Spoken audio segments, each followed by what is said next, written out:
ગરમીનો કરંટ વધતા આરએમસી સંચાલિત પ્રદ્યુમન પાર્ક ઝૂમાં પ્રાણીઓ માટે ખાસ વ્યવસ્થા કરવામાં આવી છે. પ્રાણીઓ માટે બરફ, ફ્રૂટ ગુલ્ફી, ફુવારા અને પક્ષીઓ માટે ગ્રીન નેટ સહિતની સુવિધા ઊભી કરવામાં આવી છે, જેથી પ્રાણી અને પક્ષીઓને ગરમીથી રાહત મળી શકે. 592 પ્રાણીઓને ગરમીમાં રાહત મળે તે માટે ઝૂ ઓથોરિટીના નિયમોનું પાલન કરવામાં આવ્યું. પાણીની પાઇપલાઇનથી ફુવારા અને સ્પ્રિંકલરથી ઠંડક મળે તેવી વ્યવસ્થા ઊભી કરાઈ છે.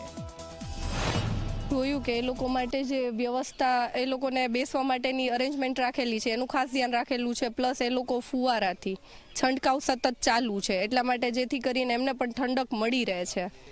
ખરેખર બહુ સારું લાગ્યું કે આટલું આપણે સજાગ થઈએ છીએ. જેમ આપણે આપણી જીવસૃષ્ટિ બધી જ બચાવવી જરૂરી છે, બધાને પ્રોપર રીતે રક્ષણ આપવું જરૂરી છે. સફેદ વાઘની વાત કરું તો આવા પ્રાણીઓ જે છે એને પાણી ખૂબ જ પસંદ હોય છે.